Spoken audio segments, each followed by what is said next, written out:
శుభ సాయంకాలము. నమస్కారం.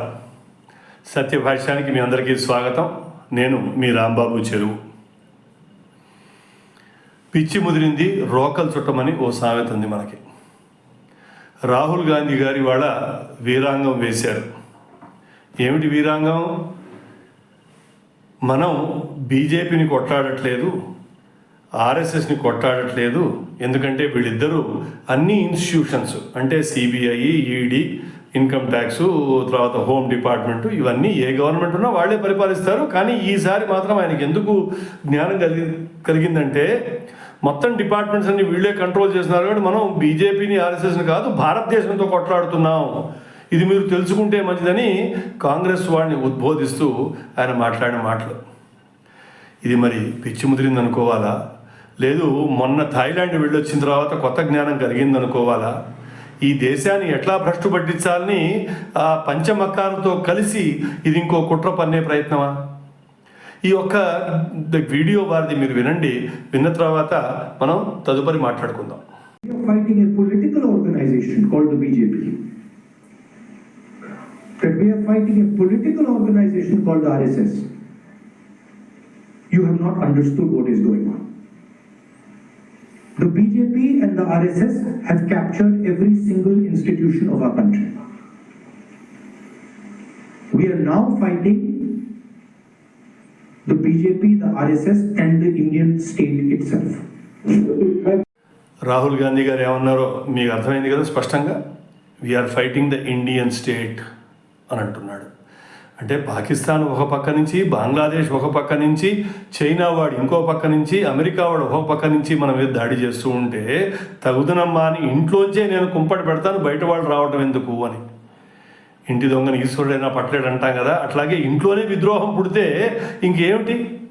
అంటే ఓ సివిల్ వార్ తెచ్చే ప్రయత్నం చేస్తున్నావా నువ్వు? ఇవన్నీ ఎందుకంటున్నాడు ఈయన? మోహన్ భాగవత్ గారు ఇందోర్లో మాట్లాడుతూ రామ జన్మభూమిలో మనం రాముల వారికి గుడి కట్టుకున్నాము. అది ఎప్పుడంటే ద్వాదశి నాడు, అంటే బహుళ ద్వాదశి. ఎప్పుడు బహుళ ద్వాదశి? మార్గశిర బహుళ ద్వాదశి నాడు రామ మందిరం కట్టుకున్నాం కాబట్టి మనకి ప్రతిష్ట వచ్చినట్టు, ఆ రోజే మనకి పూర్తి స్వాతంత్రం వచ్చినట్టు నేను భావిస్తున్నాను. 15 ఆగస్టు 47లో మనకు స్వతంత్రం వచ్చిన మాట వాస్తవమే, కానీ మన ప్రతిష్ట లేదు. ఎందుకంటే మనం చంపుకుని బతుకుతూ ఉన్నాము. రామ మందిరం కట్టుకున్న తర్వాత మన ప్రతిష్ట బాగా పెరిగింది. కాబట్టి ఇంక నుంచి బహుళ ద్వాదశిని ప్రతిష్టా ద్వాదశి కింద మనం పేర్కొనాలి అని చెప్పి వారు మాట్లాడుతుంటే దానికి వక్రభాష్యం కట్టిన మన రాహుల్ గాంధీ గారు. మోహన్ భాగవత్ గారు ఏం మాట్లాడారో ఒక్కసారి మీరు వినండి. విన్న తర్వాత మనం కన్క్లూడ్ చేసుకుందాం. पौष शुक्ल द्वादशी का नया नामकरण हुआ. पहले हम कहते थे वैकुंठ एकादशी, वैकुंठ द्वादशी. अब उसको प्रतिष्ठा द्वादशी कहते हैं, क्योंकि अनेक शतकों से परचक्र झेलने वाले भारत के सच्चे स्वतंत्रता की प्रतिष्ठा उस दिन हो गई थी. स्वतंत्रता थी, प्रतिष्ठित नहीं थी. क्योंकि भारत स्वतंत्र हुआ 15 अगस्त को, तो राजनीतिक स्वतंत्रता हमको मिल गई. हमारा भाग्य निर्धारण करना हमारे हाथ में आ गया. हमने एक संविधान भी बनाया. ఎలాగైతే ప్రపంచవ్యాప్తంగా 1 జనవరి హ్యాపీ న్యూ ఇయర్ చేసుకుంటారో, ఎలాగైతే ప్రపంచవ్యాప్తంగా 2nd Sunday of the May mother's day అని మనకి ప్రతిరోజు అమ్మతోటి లేచి అమ్మ కాళ్ళు మొక్కి మనం పని చేసుకుంటాం. వాళ్ళు మాత్రం దినోత్సవం పెట్టుకున్నారు. అలాగే మన ప్రధానమంత్రి వచ్చిన తర్వాత జూన్ 21 నాడు ఆ రోజు ఇంటర్నేషనల్ యోగా డే అని పెట్టుకున్నాం. అలాగే మన మోహన్ భాగవత్ గారు చెప్పింది ఏమిటంటే మార్గశిర బహుళ ద్వాదశి నాడు దీన్ని ప్రతిష్టా ద్వాదశి అని చెప్పుకోండి అని చెప్పటం వారి ఉద్దేశం. ఆయన సుస్పష్టంగా మన ప్రతిష్ట అంటే ఆత్మగౌరవం, ఆత్మస్థైర్యంతో బతకటం జనవరి 22, 2024 నుంచి మనం మొదలెట్టామని వారు చెప్పారు. అందులో తప్పు నాకు కనిపించట్లేదు. మీకు కూడా తప్పు ఉందో లేదో మీరు ఆలోచించుకోండి. కాకపోతే ఇక్కడ కుట్ర మీరు ఆలోచించాల్సింది ఏమిటంటే, ఈ పంచమక్కాలు మనం ప్రతిసారి చెప్పుకుంటున్నాం, ఇంకోసారి మళ్ళా చెప్తున్నాను. పెయిడ్ మీడియా, మార్క్సిస్టు, ముల్లా మౌల్వీలు, అలాగే మ్యాకలే విద్యా విధానంతో ఉన్న విద్యార్థులు, వీళ్ళందరితో పాటు మిషనరీలు, ఈ ఐదుగురు కలిసి ఈ దేశాన్ని ఎట్లా భ్రష్టు పట్టించాలనుకుంటున్నారు. జార్జ్ సోరోస్తో కలిసి ఈయన రహస్య సాంప్రదాయాలు, రహస్య ఒప్పందాలు చేసుకుంటున్నట్టు మనకు తెలుసు. మన ఇంగ్లాండ్ వెళ్ళాడు, అంతకుముందు అమెరికా వెళ్ళాడు. చైనాతో ఎప్పుడైతే మనం గల్వాన్లో కొట్లాడుతున్నామో ఆ సమయంలో చైనాకి ఉన్న రాయబారితో ఇండియాలో వెళ్ళి కలిసి నేను కలవలేదని చెప్పాడు. తర్వాత బట్టబయలైంది వాడు కలిశారని. ఇది కాక వాళ్ళ తల్లి, ఆయన, వీళ్ళందరూ కాంగ్రెస్ పార్టీ వాళ్ళు చైనాకి వెళ్ళి బీజింగ్లో రహస్య ఒప్పందం ఏం పెట్టుకొచ్చాని ఇప్పటికీ చెప్పట్లేదు. వాళ్ళందరి మన్ననలతోటి ఇండియాలో కొట్లాడ లేవదిద్దాం అనుకుంటున్నాడా?